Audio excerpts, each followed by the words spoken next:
Assalamualaikum warahmatullahi wabarakatuh. Balik lagi sama gua Ilham dari Meditasi Sekarawang. Sekarang kita pengen ngebahas tentang Digri Crypto Token lagi. Santai kita sambil santai aja ke pembahasan final aja. Nah, sekarang lagi rame di Digri Crypto Token ini adalah ya mungkin banyak member-member baru yang belum apa ya sebutannya, mungkin belum terlalu paham ya, belum terlalu paham atau karena memang belum belajar banyak juga, jadi kaget lah, atau mungkin ada informasi-informasi juga yang salah paham juga. Sebenarnya nggak salah paham juga sih, mungkin semestinya emang kayak begitu, tapi karena banyak member atau banyak orang-orang baru yang baru terjun di dunia crypto ini, jadi kaget ya soal halving dan burning. Di crypto token sendiri ini kan kita pakai mengadopsi sistem itu kan burning dan halving ya, halving per 2 tahun. Kalau kita balik lagi ke nenek moyangnya crypto di Bitcoin ya, Bitcoin kan juga halving di per 4 tahun. Coba kalau kita lihat di halving pertama, di 4 tahun pertama Bitcoin, dia supply-nya baru sedikit lah. Supply masih dikit banget, supply-nya baru berapa persennya doang. Itu emang Bitcoin ada harganya, kan sama nggak ada harganya juga. Setelah halving pertama, ini juga nggak langsung naik. Setelah halving tuh, nggak langsung naik, sama turun-turun juga. Naik-naiknya itu pas mulai tahun keberapa gitu tuh naik, karena mulai dirasakan tuh penurunan block rewardnya, mulai langka tuh di pasaran tuh supply-nya, demand-nya mulai banyak, supply-nya kan udah mulai berkurang tuh di halving. Halving kedua sama ya, halving kedua juga nggak langsung naik juga, turun juga. Naik-naiknya di tahun keberapanya, tahun kedua ke tahun ketiga baru naik tuh di puncak-puncaknya tuh. Halving ketiga kemarin sama aja, begitu halving kan juga nggak langsung naik, turun dulu. Jadi halving itu bisa menaikkan harga, tapi nggak instan, nggak yang langsung habis halving langsung naik, itu enggak, tetap tetap ada prosesnya. Sedangkan yang kita tahu sendiri, di crypto token ini kan gampang banget, sesuai dengan developernya bilang, di crypto token ini gampang dibacanya, polanya itu gampang banget. Jadi buat teman-teman yang baru kenal sama aset kripto, khususnya untuk DCT, kenali dulu lah. Kenali dulu apa itu DCT-nya itu gimana. Jadi jangan berpatokan sama upline-nya. Jadi kita berpikir positif aja. Upline itu atau orang yang memberi informasi ke kita itu, dia udah baik loh ngasih informasi ke kita loh. Udah menginformasikan nih ada cara baru nih buat investasi atau cara menghasilkan rupiah gitu. Cuma kita juga jangan telan mentah-mentah aja. Ini kan yang namanya aset itu kan, entah itu saham atau kripto atau forex, itu kan dia kan, kita tuh bentuknya itu kan aset ya. Kita masukin duit ke situ tujuannya untuk investasi. Jadi kita harus ngerti dulu nih konsep investasi itu apa sih ya. Sebelum jauh ke sono, sebelum kita bahas investasi itu, kita bahas di crypto token sekarang dulu. Ini khusus untuk member-membernya di crypto token juga sih, karena saya nggak mungkin ngasih tahu satu persatu, ya mungkin kita upload lagi aja videonya biar kita sama-sama belajar lagi lah, buat ngencengin lagi nih psikis kita nih, psikologi kita nih. Soalnya saya lihat di grup, di media sosial segala macam juga, yang komentar-komentar itu kebanyakan itu orang-orang awam, orang-orang yang mungkin belum terlalu kenal kriptonya itu sendiri loh. Terlepas dari itu DCT atau ETH atau Bitcoin atau BNB, untuk penurunan harga yang sekarang itu tanggal 8 Juni berarti ya. Sekarang tanggal 8 Juni, kita kalau cek di market itu semuanya lagi pada merah merona karena emang ada isu juga. Sama jadi saham juga kalau ada isu pasti berdampak. Entah itu isu baik atau buruk pasti berdampak. Isu baik itu berdampak naik, isu buruk berdampak penurunan harga. Itu emang fluktuatifnya sebuah aset digital. Itu emang hal yang wajar. Kalau ada yang bilang, bukan kalau ada yang bilang ya, tapi emang banyak banget yang bilang, DCT dari habis burning turun terus. Kita lihat 2 tahun ke belakang, DCT umurnya udah berapa tahun? Udah 3 tahun. Kita lihat aja 3 tahun ke belakang. Grafiknya beda nggak sama yang sekarang? Yang sama. Ya emang polanya itu begitu. Kita juga tahu kekuatan PT Konakami atau developernya di crypto token itu kan dari gas fee yang kita bayar kan. Dari biaya yang kita bayarkan untuk gas fee-nya lah, kata kita mungkin nyebutnya biar lebih enak pajaknya aja lah ya. Pajaknya ya harus kita bayar karena kita sudah nyewa lapak di situ gitu. Nyewa lapak di DCT gitu. Di Tronlink Pro. Tronlink Pro itu ibarat kata kayak mallnya. DCT ini stand-standnya gitu. Blok-bloknya gitu. Kita nyewa tuh di situ tuh. Ada biaya sewanya. Jadi semakin banyak itu lapaknya tersewa, otomatis pemasukan PT Konakami itu semakin banyak. Permintaan DCT-nya pun semakin banyak. Jadi satu-satunya cara untuk meningkatkan harga atau menaikkan harga itu ya banyakin demand, apapun itu jenisnya. Mau saham, mau kripto, itu udah hukum pasar yang namanya supply and demand itu kan ya. Ketika demand banyak tapi supply terbatas, harga pasti naik. Begitu pun sebaliknya, supply banyak, demand gak ada, harga turun. Kita tahu sendiri, di bulan Mei kita fokus di migrasi. Kalau teman-teman dari komunitas DCT enggak, itu bulan Mei itu full loh. Hampir nggak ada member baru. Bukan member baru, hampir nggak ada stakingan baru lah. Jadi kebayang loh, per 8 hari kita semua ini menjual hasil tambang, kita ngejual hasil staking, buah dari staking, sedangkan demand-nya itu segitu-gitu aja, nggak bertambah gitu. Bahkan cenderung berkurang. Otomatis harga pasti turun. Makanya nggak usah aneh. Yang misalnya kalau, oh kita udah gini, katanya gini gitu, marah-marah gitu. Oh, ini kenapa desanya turun mulu harganya gitu. Nah, kita semua tahu cara menaikkan harga dengan banyakin demand. Makanya kalau kita mau berkontribusi untuk menaikkan harga, ya salah satunya kita juga harus banyakin demand. Jalur apa sih namanya? Legalitas udah full. Liquidnya juga kita udah liquid banget. Udah ada beberapa pasar besar juga.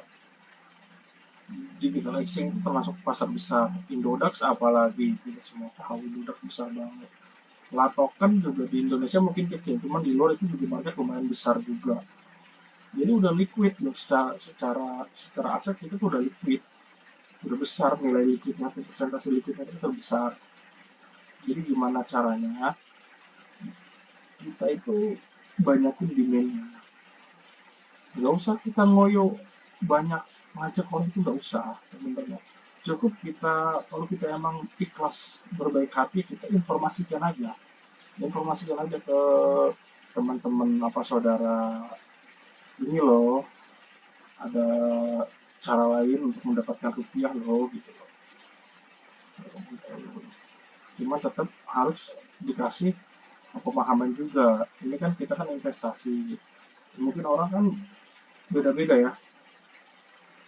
Ada yang mungkin masih takut dan segala macam. Itu kebanyakan tuh orang-orang yang takut itu kan karena dia belum kenal. Makanya tugas kita tuh sebenarnya kenalin aja sih, perihal dia mau ikut investasi di sini atau enggak, itu sebenarnya balik lagi ke individunya. Tapi gue yakin sih kalau kita mengedukasi dan menginformasikannya dengan benar gitu loh, gue yakin orang juga paham sih gitu loh. Masuk di dasarnya dulu, gimana sih caranya buat informasiin atau segala macamnya biar dia cepat paham.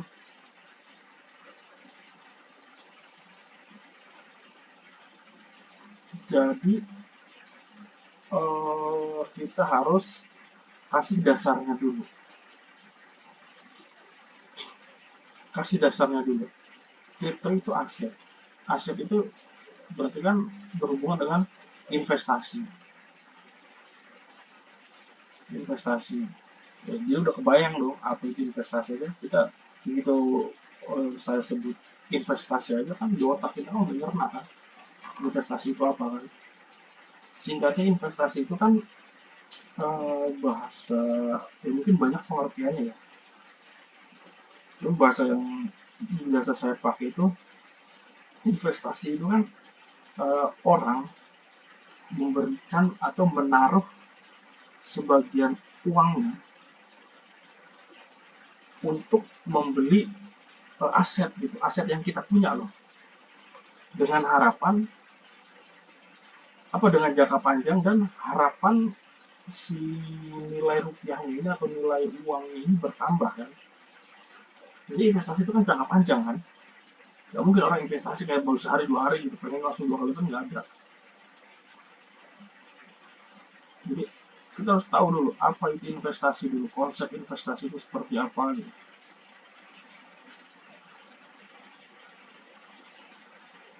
Investasi berarti kan yang pelakunya itu kan berarti kan investor. Saya, gua nih, teman-teman semua nih yang nonton di sini juga yang mungkin udah berani nyeburin uangnya buat beli aset kripto atau saham atau forex, itu kan berarti kan kita udah berani menginvestasikan kan uang kita kan. Cuma kadang-kadang banyak juga yang belum paham apa sih itu investasi. Mungkin ya karena minimnya literasi atau informasi yang dikasih sama si pengajak atau upline-nya, jadi ya udah kita diiming-imingi yang enak-enaknya aja. Misalkan itu sebenarnya dibilang salah ya salah, dibilang nggak salah juga ya nggak salah, tergantung persepsi orang yang berimanya sih. Intinya kalau kita mau investasi berarti kita harus kenal dulu tuh apa itu produknya gitu, layak apa tidak gitu kita investasi di barang ini atau aset ini gitu loh. Terus sebelum investasi kan, gue yakin semua orang yang pengen investasi itu pasti ngelakuin analisa lah, sedikit banyak pasti dia analisa lah, sampai akhirnya dia yakin mau naruh uangnya di situ. Terserah mau di saham, mau di kripto, mau dimanapun itulah, pasti kan dengan pertimbangan matang. Misalkan kayak saya pengen investasi di DCT, misalkan DCT harganya sekarang 7 juta lah, 7 juta per satu DCT. Saya punya uang 70 juta misalnya. Saya beli 10 DCT, saya investasikan, saya staking kan di 10 DCT. 10 DCT dengan penghasilannya misalkan sekian DCT per bulan, dalam jangka waktu setahun, misalkan saya udah bisa dapat 10 DCT lagi. Berarti kan dalam jangka waktu setahun, saya udah balik modal dong. Saya nyimpan 10, di bulan Desember misalkan, bulan Desember tahun depan, saya udah punya tambahan 10 detik lagi. Berarti kan udah balik modal, plus ada untungnya karena yang kita staking kan itu kan bisa ditarik meskipun nggak full gitu loh. Belum dari gap harga. Misalkan ketika harga di short naik lebih dari harga yang kita beli, misalkan kita beli dari 7 juta, ternyata di bulan 10 apa bulan 11 harga di short naik tuh jadi 8 juta misalkan. Itu kan secara rupiah kita udah untung. Kalau kita tarik modal untung dengan hasil yang kita dapetin selama beberapa bulan itu untung kan, itu BEP-nya kan udah jelas. Nah cuma kan langkah kita dari bulan pertama sampai ke bulan ke-11 atau ke-10, ibaratnya dari kita nanam, investasi itu kan berarti kan penanaman modal, dari kita nanam sampai kita panen itu kan ujiannya banyak, naik turun harga lah, ada isi ini itu lah, hama wortel lah, apalah, tikus, kodok, bancet, ular gitu loh. Cuma kalau kita yakin dengan analisa kita dari awal bahwa kita bakal panen di bulan 10 atau 11 atau bulan 12 lagi, ya udah, jalanin aja. Beda halnya kalau ada orang dia investasi penanaman modal tapi modalnya dari minjem, itu beban mentalnya ada dua. Pertama, beban mental dari fluktuatif harga. Kedua, beban mental dari tagihan angsuran. Salah apa enggak? Secara garis besar mungkin saya bilang salah. Enggak salah kalau lu bisa tahan sesuai roadmap yang lu bikin. Saya yakin lah orang yang mau itu stacking BCP, stacking BNB, stacking koin, apapun itu dengan catatan yang udah legal dan segala macam ya, dengan koin-koin licin ya. Saya yakin pasti di awal di investasi dia punya patokan, yakin saya.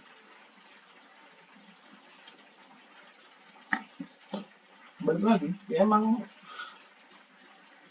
kalau emang kita mau berkontribusi untuk menaikkan harga, ya udah jalan, kita udah tahu kok jawabannya. Banyakin demand. Banyakin demand itu nggak salah loh. Semakin besar developer token atau koin, itu kan semakin kuat juga. Gitu. Gak ada salahnya. Tapi kalau ada orang yang merekadeweng gitu, yang madesu lah, dia ngerasa udah ngeluarin duit, jadi dia pengen cuma enaknya doang gitu, cuma nunggu harga turun keluar harga turun keluar, mendingan tarik modalnya pak, tarik modalnya, mental anda belum siap, tarik aja rugi sekalian, bikinin aja apa namanya bisnis real, entah mau dijadiin dagang apa kek real, udah yang kedua yang pasti-pasti aja, nggak usah main-main kayak begini. Kecuali kalau belajar, lu resah nih, solusinya bukan ngomel-ngomel, belajar, tanya yang tahu, gitu loh, cari solusi.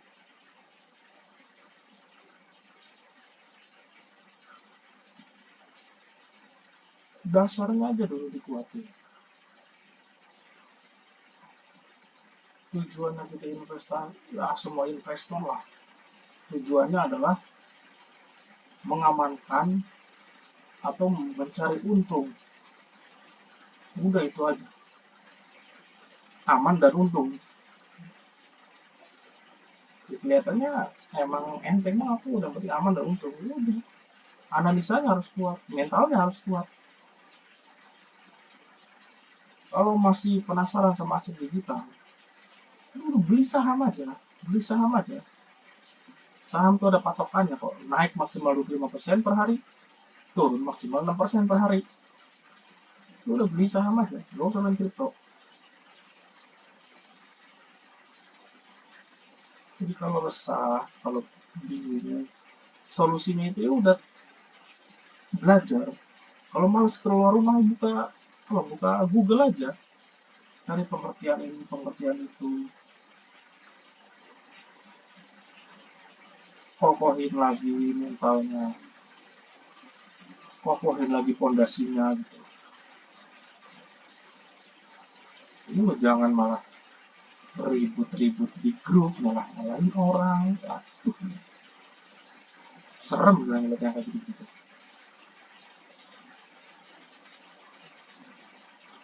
Gemes tau, gemes gitu.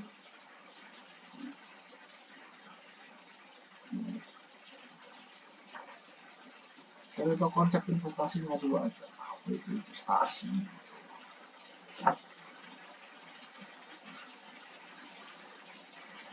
Roadmap juga udah jelas.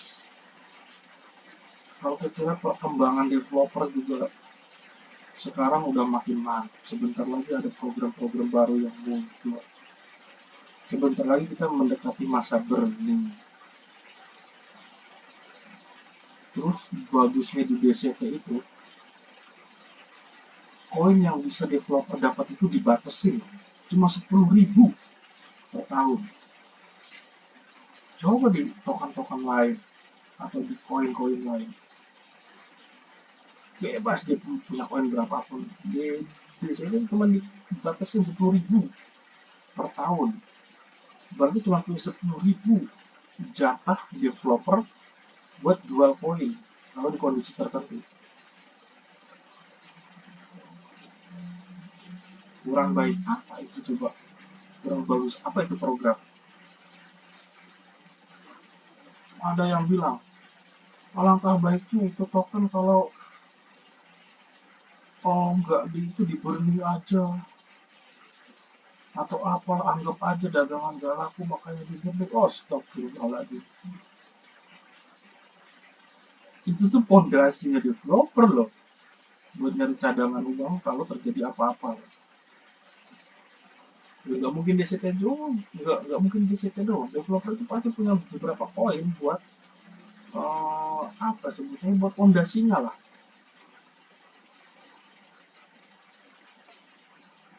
Harga turun nyalahin developer gimana sih? Developer tuh udah ngasih ekosistem, udah ngasih wadah nih, ngasih program gini gini gini gini. Gampang banget, tiap tahun tuh udah rela tuh developer bakar uang tuh. Nah, tinggal cari aja demand yang banyak. Makin banyak demand, makin banyak orang yang sejahtera. Insya Allah. Menurut logikanya kan gitu. Sudah gampang banget. Biasanya kayak harga tinggi. Banyakin aja demandnya. Banyakin aja. Apa? Orang yang staking. Satu orang yang staking itu terkunci 40% loh dari modalnya dia yang terkunci. Berarti kan setiap kali ada orang beli desetnya di market, kalau dia di staking kan itu berarti 40%-nya itu terkunci. Kalau dia beli 10, kalau dia beli cuma 4, itu 100% terkunci itu loh. Jadi dia beli doang nggak bisa jual. Berarti kan nggak ada yang lari lagi ke market gitu loh. Dari market diambil 10, cuma bisa lari 6 ke market. Itu aja kan udah keren banget gitu.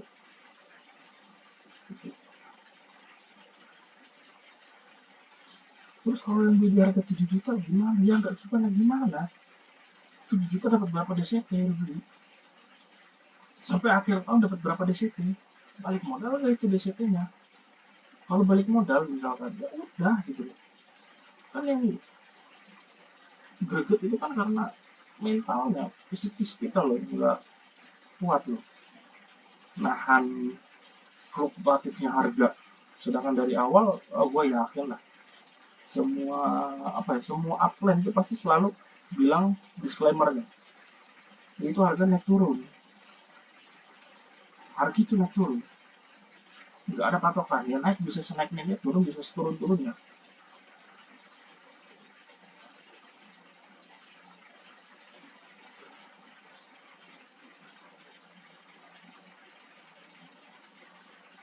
Jadi udahlah, nggak usah ngedebatin masalah harga, kita udah tahu solusinya. udah tahu solusinya tapi kita nggak mau gerak gitu loh. Udah gak usah ngeluh. Ganjaran untuk orang malas itu ya, ya udah, apa coba yang bisa diharapin dari orang malas gitu, nggak ada. Ya minimal kalau kita nggak bisa ngajak, ya kita kasih edukasi doang aja tanpa mengharap imbalan, itu aja udah membantu developer. Nyantai aja itu. Yang nggak nyantai itu ya psikisnya aja, psikis kita aja, kan harga turun, biasa dapat sekian sekarang dapatnya sekian, kita rugi itu kan kalau kita jual rendah. Kalau nggak kita jual kan masih butuh itu poinnya. Sama aja kayak di saham, beli saham apa BCA, harga 7.900.000 misalkan per lembar saham, kita beli tuh, udah nunggu 1 tahun, saham yang kita punya tetap aja cuma segitu. Beda halnya kripto, kalau kita staking bertambah nilainya, koinnya bertambah, sahamnya bertambah, BCA atau apapun itulah saham, bertambah nggak bertambah karena ada dividen tiap tahun. Cuman nggak sebesar ganjaran dari kripto, tapi kan harga naik turun. Lu beli di BCA 7.900.000, ketika harga turun 7.500.000, secara nilai rupiah itu turun. Tapi lu rugi nggak? Ya nggak rugi, cuma turun aja. Rugi ketika lagi turun lu jual, udah gitu aja.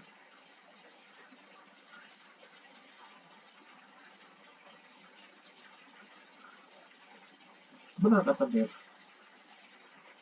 Sebenarnya Dev, kemarin tuh salah satu developer di Capital, Pak Dobi Capital tuh bilang sekarang itu waktunya sabar. Ya sabar itu buat orang-orang yang nggak paham. Kalau orang-orang yang udah paham, dia nggak usah digembur-gembur sabar, dia udah tahu mau lagi turun mau gimana, ini jangan dijual. Tuh, kalau kita menggantungkan hidup di aset, ya gimana coba? Gak susah lah, menggantungkan hidup di aset itu susah. Aset itu kan side side income lah, passive income lah, income tambahan itu. Kita anggap income tambahan. Tetap harus kerja. Ya kalau nggak punya kerjaan, ya udah kerja aja, banyakin referral, kan ada hasilnya itu. Masih males juga ya udah, kalau masih males juga mah gak usah ngeluh. Males kok ngeluh, aneh. Males-malesan aja nggak ngapa-ngapain tapi kok ngeluh gitu. Gak usah aneh-aneh lah jadi orang. Belajar lah, belajar ngopi. Kalau nggak paham, kalau resah soal asetnya, cari upline-nya, ngobrol gitu loh, kan enak. Jadi mengurangi beban pikiran. Terus apa lagi ya, sekali bahas investasi, mungkin minggu depan kalau ada yang mau kita bahas lagi boleh di komen.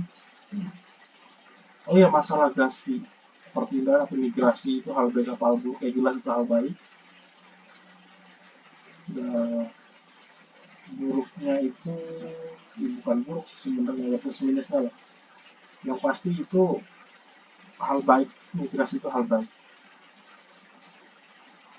Cuma kenaikan harga yang kita keluarkan secara rupiah itu pertama ya wajar sih, wajar lah. Ada harga yang dibayar lah. Ya pasti itu kan kita udah benar-benar seutuhnya di blockchain tuh. Sama apa ya, kemarin itu kan banyak keberatan di gas fee pas klaim rewardnya ya. Ya dari kemarin juga udah nge-share, udah banyak solusi juga. Ada staking energi, ada rental energi. Ya kita pertimbangkan lah yang mana yang terbaik lah. Kalau nanya ke saya sih, saya pakai rental energi apa staking energi? Saya pakai staking energi. Staking energi aja udah yang simpel-simpel aja. Kalau kita misalkan rental energi oke lah bisa turun secara rupiah mungkin 20 sampai 30 ribu lah kita bisa menghemat. Sekali kelempar 8 hari kita ngepres 30 ribu, sedangkan saya cuma punya 1 miliar. Jadi ya nggak masalah lah. Kecuali kalau saya punya 10 miliar, ya mungkin saya bakal rental energi juga. Tapi kalau saya punya 1 miliar doang, ya masih nggak masalah. Gitu. Udah terlalu berat lah bebannya lah. Cuma punya 1 miliar saya. Isinya berapa DCT? Rahasia lah. 1 miliar, 1 miliar, dan sekarang miliarnya itu udah nggak dijual, gitu aja. Anak-anak tahun 2021 itu pasti pada tahu lah, gitu. Wah, Soma enak, koinnya banyak, misalkan ini tuh, siapa sama aja. Yang biasanya kita cuma ngeluarin berapa duit, sekarang kan naiknya kan lumayan juga tuh, jauh juga. Cuman ya, karena saya itu dulu saya main saham, dari sama di forex, tapi lebih ke saham sih. Jadi sedikit banyaknya udah terbiasa investasi di aset digital. Jadi ya masih jauh lebih baik sih di DCT menurut saya. Oke, sebelumnya mohon maaf barangkali ada kata-kata yang kurang enak didengar atau yang menyinggung perasaan seseorang. Saya pribadi mohon maaf. Selebihnya kalau ada yang mau kita bahas lagi bisa di komen aja, pasti saya baca. Cuma komenan dikit pasti kebaca. Jangan lupa di subscribe juga biar tahu nanti saya ada update apa lagi. Sama-sama belajar kita ya, sama-sama kuat. Oke deh kalau gitu, saya berdiri. Saya Ilham Yafi dari Mitsubishi Karawang. Oh ya, buat teman-teman buat daerah Jabodetabek dan Jabar, kalau ada yang mau pesen atau tanya-tanya soal Mitsubishi bisa langsung ke saya. Masalah diskon, masalah aksesoris yang didapat, tenang aja, pasti ada diskon spesial. Aksesoris juga pasti saya tambahin aksesoris tambahan. Ya kita good deal lah, kita good deal, good diskon, good promo lah pokoknya buat teman-teman sedang nonton ini lah. Syaratnya cuman kasih unjuk aja, subscribe aja, saya kasih diskon tambahan. Oke kalau gitu, terima kasih. Assalamualaikum warahmatullahi wabarakatuh.